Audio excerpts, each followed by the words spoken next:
Sobat Reska, berjumpa dengan saya Dr. Anggi dari RSUD Kebayoran Baru.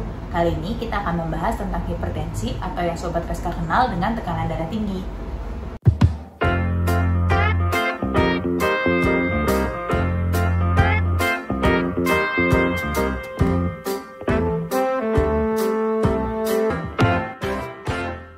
Hipertensi adalah tekanan darah sistolik di atas lebih dari sama dengan 140 mm air raksa dan atau tekanan diastolik lebih dari sama dengan 90 mm air raksa.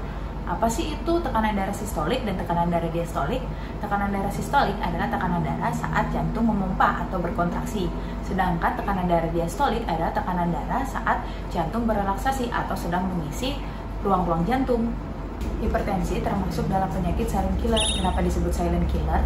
Karena untuk penderita hipertensi biasanya tidak bergejala, namun cukup mematikan untuk pasien-pasien dengan penderita hipertensi. Terdapat berbagai macam klasifikasi untuk hipertensi. Untuk derajat hipertensi yang pertama, yaitu adalah tekanan darah sistolik di atas 140 sampai 159 dan atau tekanan darah diastolik di atas 90 sampai 99 mm air raksa. Untuk derajat kedua, yaitu adalah tekanan darah sistolik di atas 160 sampai 179 dan atau tekanan darah diastolik di atas 100 sampai 109 mm air raksa. Untuk derajat terakhir atau yang kita sebut dengan hipertensi urgensi atau hipertensi emergensi apabila tekanan darah sistolik di atas 180 mm air raksa dan atau tekanan darah diastolik di atas 110 mm air raksa. Biasa kita sebut urgensi apabila tidak ada target organ yang mengenai. Tapi untuk yang emergensi apabila terdapat target organ yang mengenai, misalkan seperti otak, mata, paru-paru, jantung, maupun ginjal. Gejala apa sih yang biasanya sering dikeluhkan oleh penderita hipertensi? Biasanya untuk hipertensi ini asimptomatik atau tidak bergejala, yang tadi saya bilang, silent killer. Namun, penderita hipertensi juga kadang mengeluhkan yang pertama, nyeri kepala, yang kedua, keluar perdarahan dari hidung, yang ketiga, merasa nyeri dada, yang keempat, jantungnya berdebar-debar. Berbagai macam faktor penyebab dari hipertensi. Pertama, yaitu adalah terjadi kelainan dari struktur jantung itu sendiri. Jadi, lama-kelamaan akan terjadi tekanan darah tinggi. Yang kedua, itu adalah karena penyakit lain, seperti penyakit jantung, penyakit ginjal, atau penyakit tumor. Yang ketiga, yaitu adalah penggunaan obat-obatan, seperti hormonal, ataupun yang kita sering tahu yaitu adalah pil KB, yaitu terus kita penggunaan obat steroid. Yang keempat, yaitu adalah penyalahgunaan alkohol. Selain pengobatan dari dokter, ada berbagai macam cara untuk mengurangi tekanan darah tinggi. Yang pertama, stop merokok. Yang kedua, menjaga berat badan ideal. Yang ketiga, membatasi konsumsi garam, maksimal 1 sendok teh garam per hari. Yang keempat, yaitu adalah menjaga pola makan dengan mengkonsumsi banyak sayur-sayuran, buah-buahan, gandum, dan lemak tak jenuh. Yang kelima, yaitu adalah olahraga.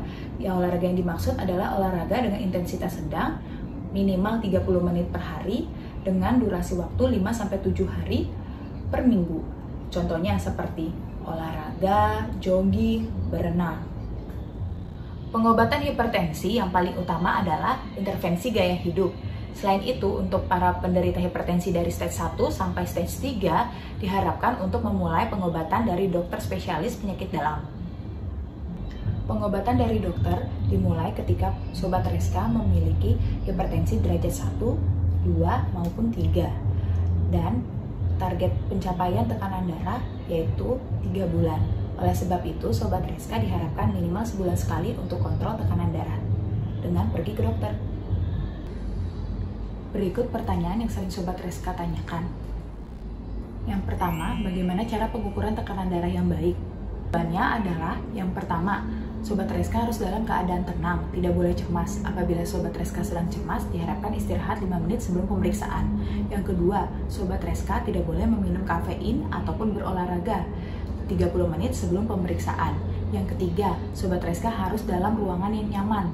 Yang keempat, Sobat Reska diharapkan menggunakan pakaian-pakaian yang longgar, terutama di bagian lengan.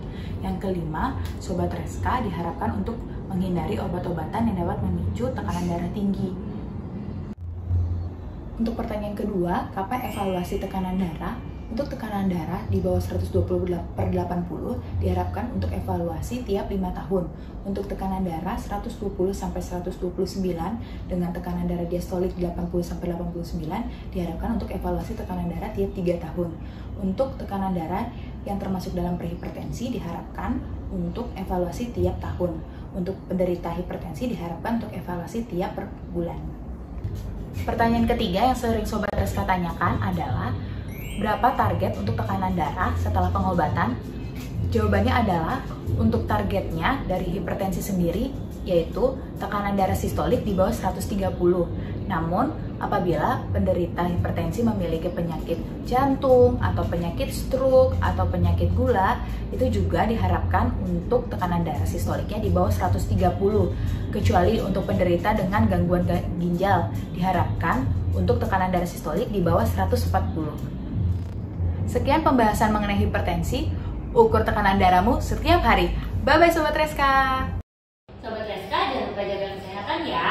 Karena kesehatan Anda, kebahagiaan kami.